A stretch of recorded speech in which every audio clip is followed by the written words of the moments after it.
Hello, my name's Rob and I'm part of the clergy team in Portishead.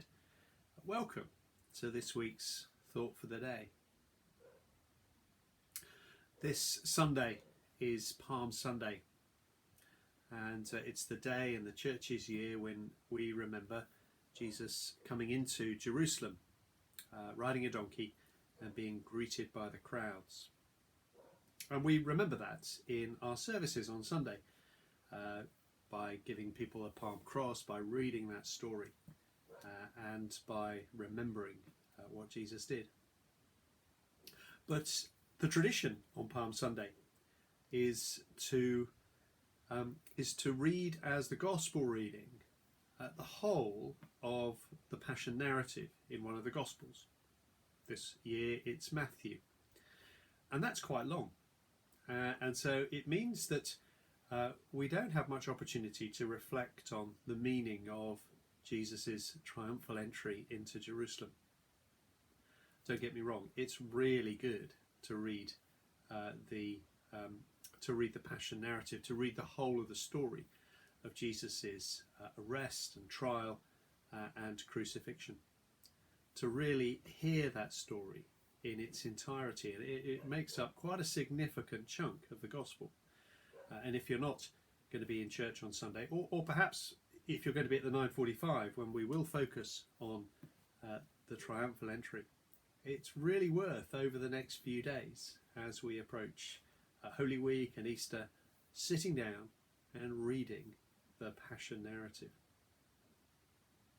But it's good too to reflect on Jesus' triumphal entry. It's a really lovely story, and I'm going to read it to you now from Matthew's Gospel. So this is Matthew chapter 21 and reading from verses 1 to 11.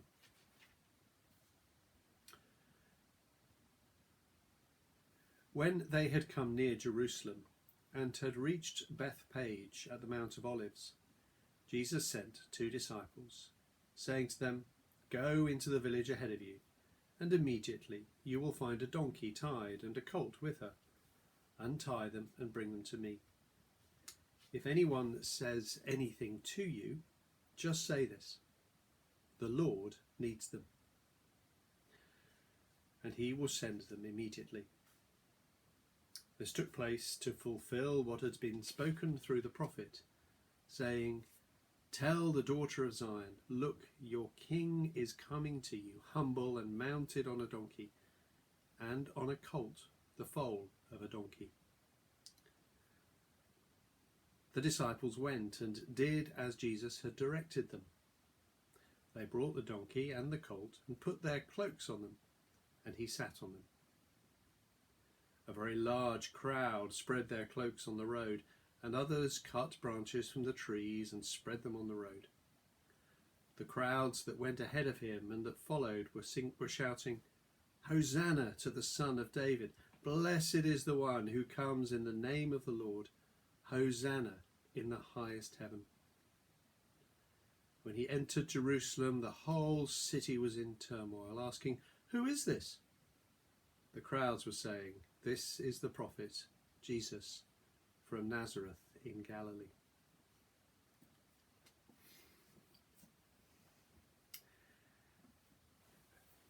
That's one of those stories from the pages of the Bible which says something so important about who Jesus is. It holds together something of the tension at the heart of the story of Jesus' birth, life and death. Because here we have Jesus entering Jerusalem like a conquering hero, like Caesar entering a city that he conquered.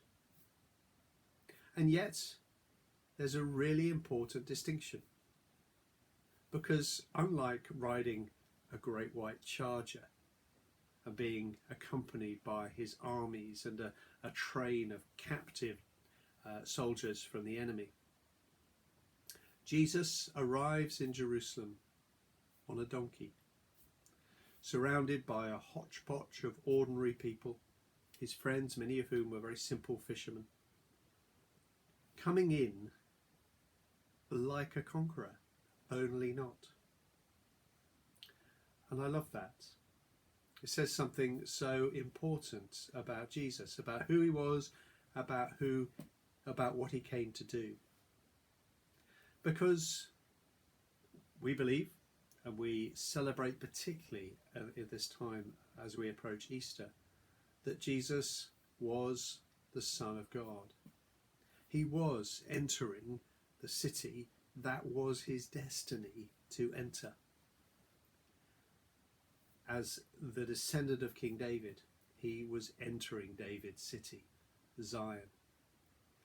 And yet, though he came as king, he came in humility. He didn't make an issue of who he was.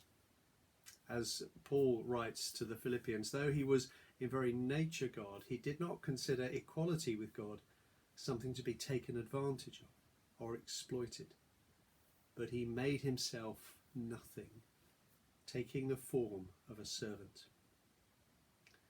And that's what we see at Easter. We see Jesus coming in humility, willingly giving himself over to death, to suffering, to the death of a common criminal.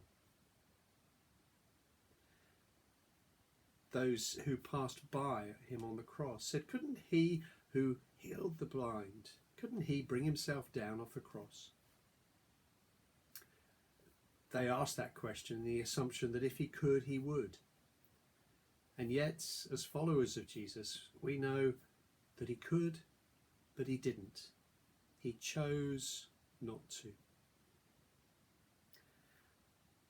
And we see in Jesus' suffering and his death, not the suffering and death of somebody when the first plan hadn't worked, when God had made the world in anticipation that it would all be perfect and somehow it had got messed up, and so he had to come and sort it out. Jesus came as God's Son, as God himself, because that is in the very nature of God. We worship a God who gives himself for us, who pours himself out of love for his creation. That is the most extraordinary thing. And as we enter this season of Holy Week and then Easter, we see that so clearly. God coming and giving himself for us. We cannot understand all the mechanics of that. But we do know that God did this because that is in the very nature and character of God. And that is such wonderful news. And so as we approach Palm Sunday, let us join our voices with the crowds lining the route into Jerusalem. Say, Hosanna, Hosanna. Blessed is the one who comes in the name of the Lord.